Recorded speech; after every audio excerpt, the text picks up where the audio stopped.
Okay, cool. Hi, everyone. My name is Tim Wagon for the Avalon Foundation, Avalon Theater, Stilts Listening Room, everything else we do. And I'm here with Jaime Windon from Windon Distillery down in St. Michael's. Jaime, thanks for taking a few minutes to talk with us. As I said, I know you're a very, very busy person, so I really appreciate it. Can you tell everybody a little bit about you and your business down there in St. Michael's first? I know a lot of people know about you, but you know. Yeah, well, we're in lucky year number 7 as it goes as a business. So people are starting to know that we are here. We have a tiny little distillery in St. Michael. We're located in the old mill. So we're right behind 2 very good neighbors, the brewery and the winery. And we make spirits from scratch. And for the last 7 years, we have been known for our delightful rum that is distilled from Louisiana cane sugar. And that's our Lyon rum, which is our signature spirit. And now we do a bunch of other things as well. We are now home to Grey Wolf spirits. In addition, they're here at the distillery making vodka, gin, and agave. And so when you come in during normal times, we welcome you into our tasting room. Here we do complimentary samples and tours, and really just love sharing what we make with people and teaching them a little bit about spirits and what goes into the bottle before it goes into your glass. Jaime, how'd you get into all that? And why rum? Yeah, well, I have a pretty bad habit of saying yes to crazy ideas, and that's how this started a little over 7 years ago. I've been in the hospitality and bar business for most of my life, so I think that even though we're known as a distillery and people think about the function of what we do, that is, we make spirits, I always think that we're a people company first. We really love interacting with people, meeting people, and taking care of them. And that's one thing that happens every day, usually in our tasting room. And so rum is just a really fun spirit. It's something that people don't always have a lot of experience with. And it was one of the spirits that we thought, yeah, we could put a unique twist on it. And so sometimes people will say, oh, rum, that's all you make. But we make about 12 different varieties of rum. So depending on the season, you'll see different iterations. So while rum is our solo base spirit that we work with, distilled sugarcane, we do so many different things with it. And we find we have a rum for the tequila drinker, a rum for the rum drinker, a rum for the whiskey drinker. And so we have a lot of fun with it. That's really, really great and very smart. I don't know a whole lot about rum, but I know you guys have a very distinct flavor.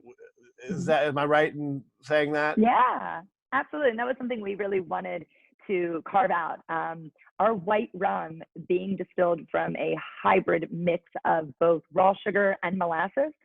And we use very small traditional pot stills. There's a ton of character. So while a lot of people might kind of just toss white rum aside and say, oh, that's just kind of like a sweet vodka, it's for mixing.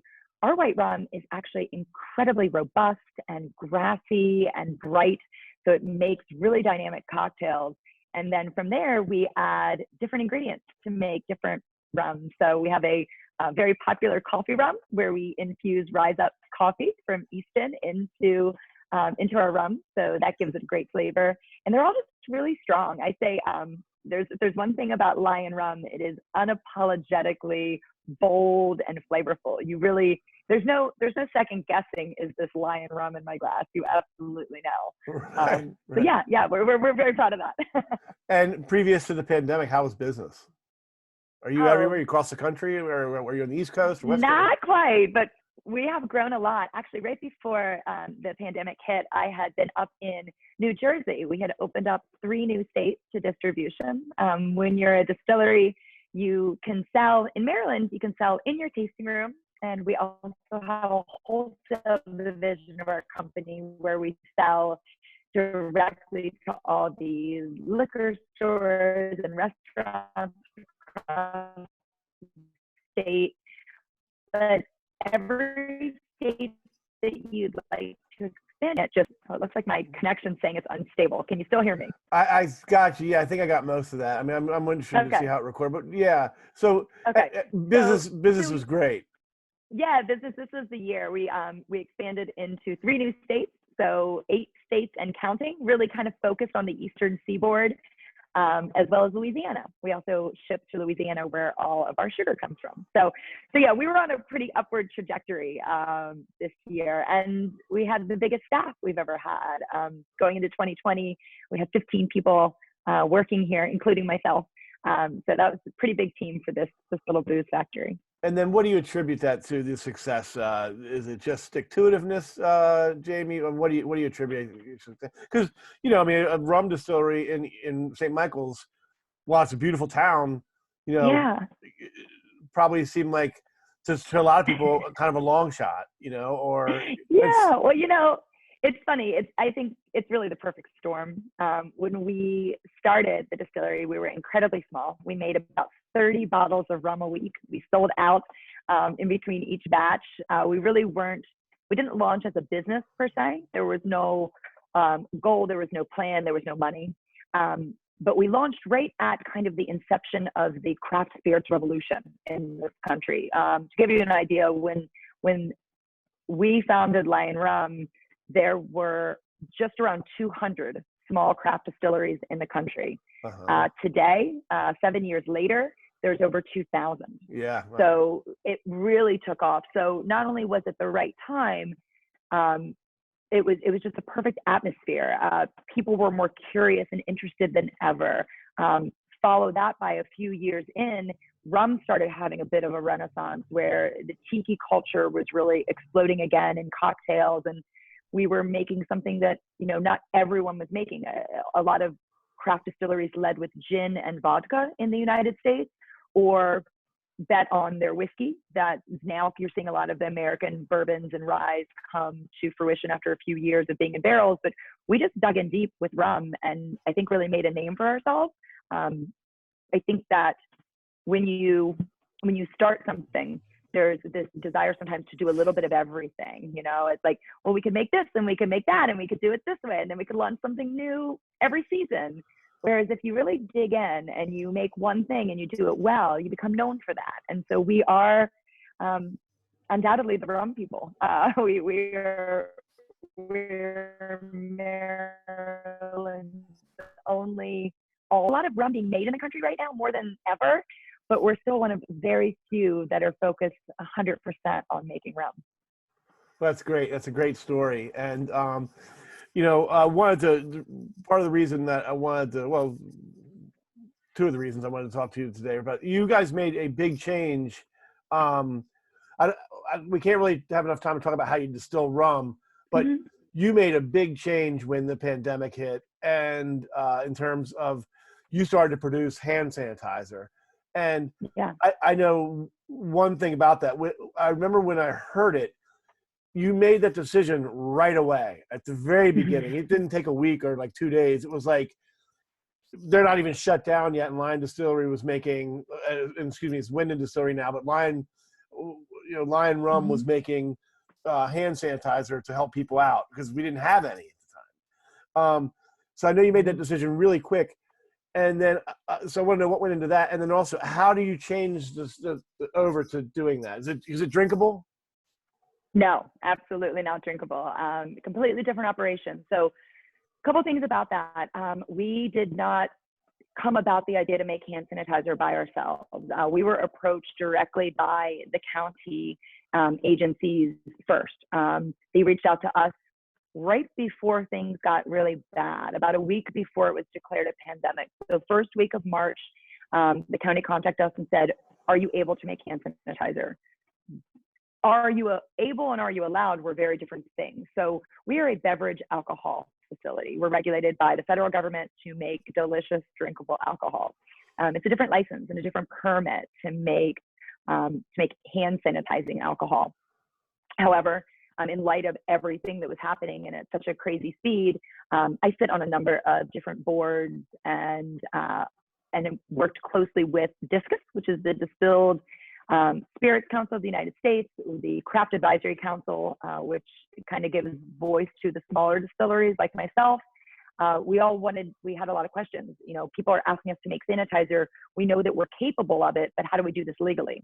So within a few days, after the pandemic was declared, the FDA, the TTB, and the World Health Organization came together to issue a standard for distilleries that wanted to make hand sanitizer. So a formula, labeling requirements, we got a waiver to be able to do it. And then you had to turn your operations over in this way. So as I mentioned earlier, we are also, in addition to making our rum, we're home to Grey Wolf Spirits. And Grey Wolf distills vodka. And distilling vodka and distilling rum are very different operations. Vodka is defined by its purity level, whereas rum is really defined by the character that comes through from the sugarcane.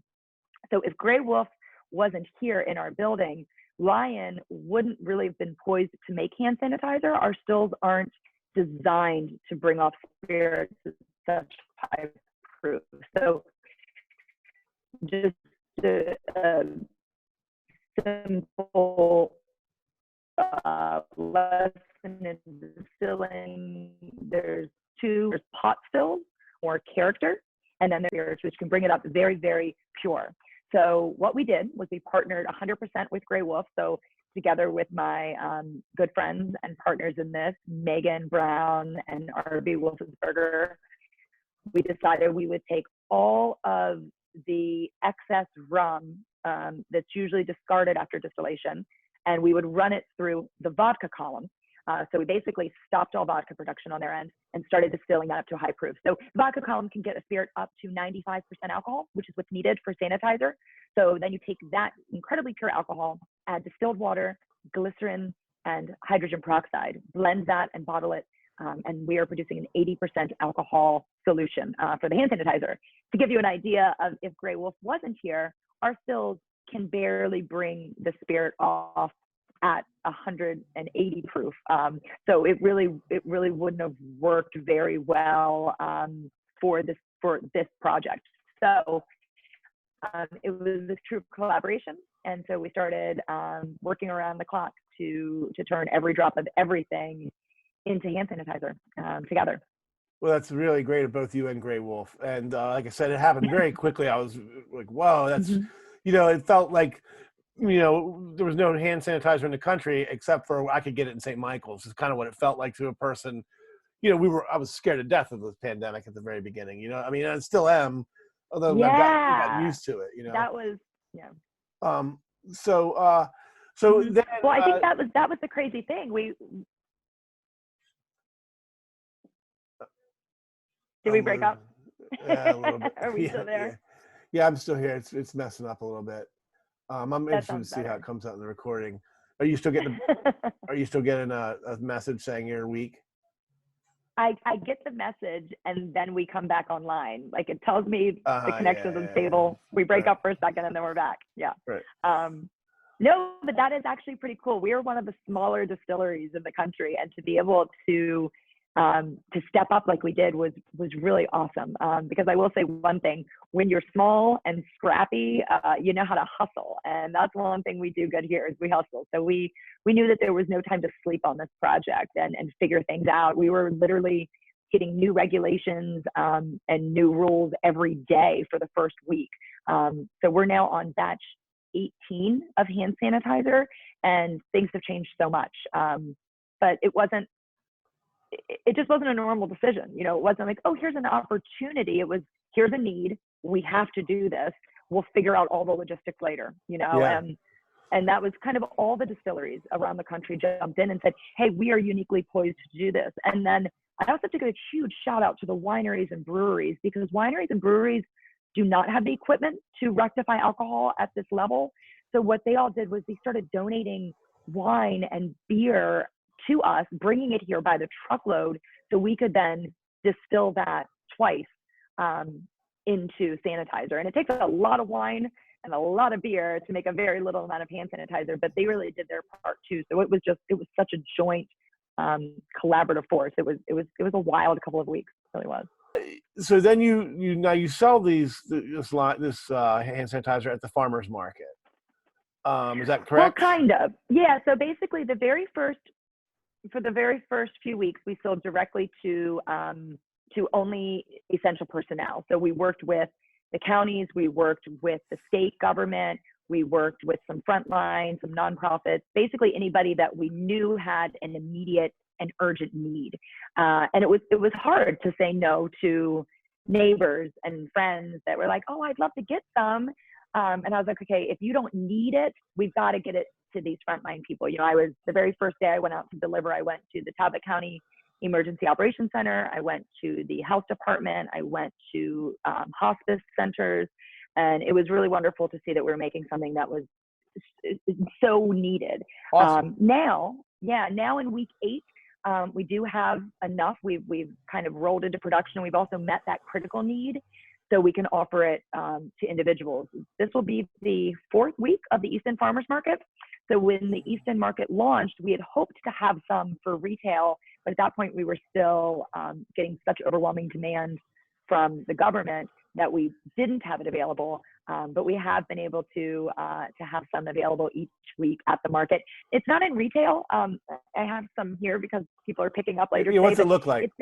It's a very unfancy bottle.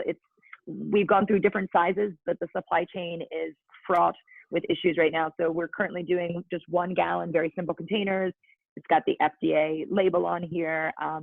It's like I said, it's not fancy. It's not branded. Nice. It's just hand sanitizer. Yeah. So this is not, and it's also because it's 80% alcohol. It's a very liquid, very thin product. So it's not what people are familiar with. It's incredibly effective and incredibly strong, but it works best if you put it in a small atomizer or small pump. But we're not offering those small sizes. We're trying to keep it as affordable and as efficient a process as possible right now. And we're looking into maybe some other options in the future because now we've learned that we will be able to make this product through the end of the year. They've granted us the right to continue making it. So I want everyone in the area to know that as long as there is a need, Windon Distilling will be making hand sanitizer for our local community. And then you sell that at the farmers market and at your distillery, and I guess maybe other places at this point, or you sell it other places? Yeah. Just right let people now, know. Really yeah, we have basically it's if you email us, because there's no where to buy it. If you email us at hello@lyonrum.com or just get in touch with us, I'll check the inventory. We bottle almost every day, and we sell it pretty much as fast as that. And we're small, so it's a constant production. But today we have people picking up from all over town for their businesses, especially as businesses start to plan to reopen. We're seeing not the intense surge of requests, but now smaller. Every business needs a gallon or 2, because that's, I think, a big part of the reopening plan is that every business is responsible for providing things like sanitizer for their guests. And it's just crazy because I have to tell you, I've been in the hospitality industry for a long time, and I've lived in a lot of different countries, and I've never used hand sanitizer before. I've always been a steadfast fan of soap and water. And so I was a little skeptical actually when we were first asked to make it, because I was, like many people, under the assumption that hand sanitizer is just okay, but soap and water is the one thing that will actually clean your hands. And then when I learned more about this virus in particular and how fragile the virus is when exposed to alcohol, I realized, wow, this is a great, really necessary product, and something I now have on me all the time. So it's kind of changed the way I feel about hand sanitizer in so many ways. Yeah. Like I said, I would love to try and get some, especially with the higher proof. Just Absolutely. makes you feel better about it. And I was going to ask, did you have to send it off to the government and they ran a test on it and said, yeah, it kills it? Did you get to see it kill a COVID atom? No, unfortunately, we have not. I think we still don't know enough about this virus that they can even do tests like that. We just know that apparently, I believe that they say anything 60% or over in alcohol content is effective, and that's why we went with the maximum 80% alcohol, just so there's no question.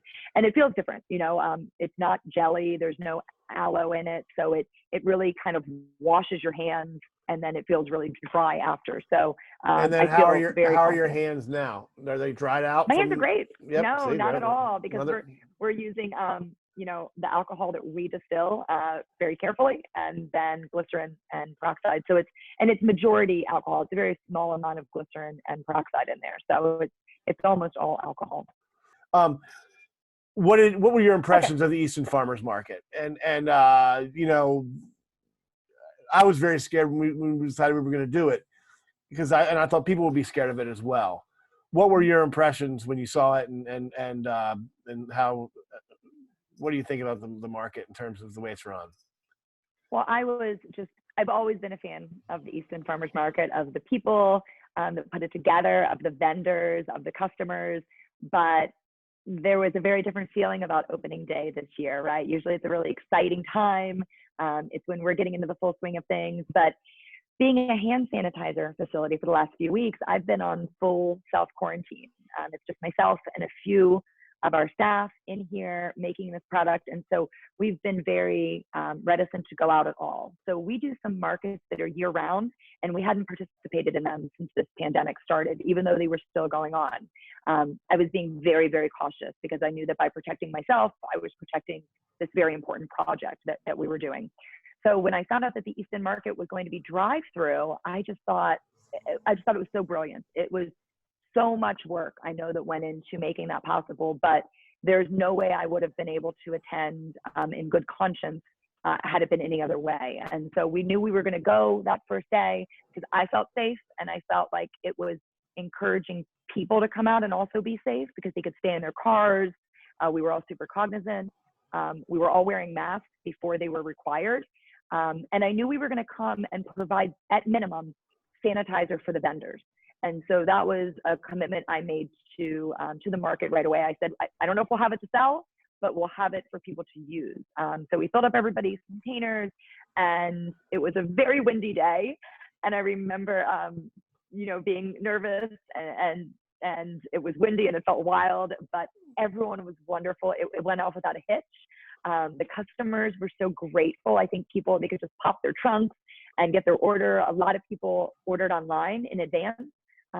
And I felt wonderful because so many of our customers came by. Our spirits are available in liquor stores, and we can now we can do home delivery.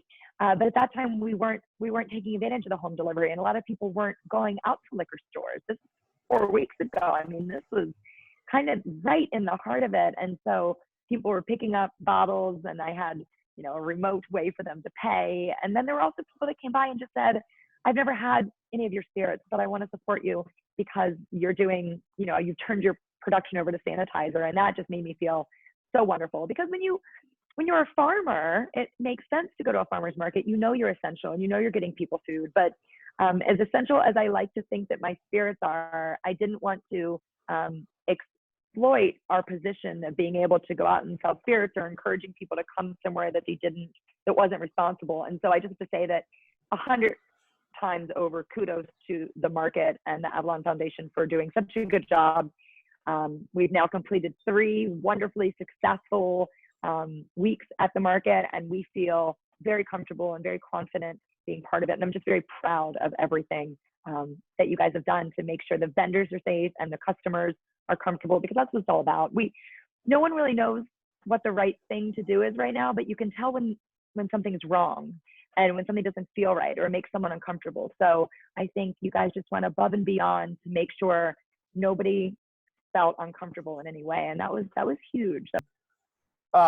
Thank you very much for saying those nice things. And no, I mean it. I mean, I really do, and to the point where but it also gave me the confidence to start implementing other things. Like we then did the St. Michael's Farmers Market last weekend, and we did the Severna Park Market, and I took a lot of things I learned from Easton and told them, you need to do these things. Like, these things are necessary. Even if you don't think they're necessary, they are, and they're going to make people more comfortable. And so I just think, just can't say enough good things about it. It takes a lot to be a leader and to do something different, right? And to do something that extreme, move the location, move the processes, but it pays off when you take care of people. And again, like I said, one of the reasons I'm always so busy is because the thing that makes me the happiest is taking care of people, whatever that means.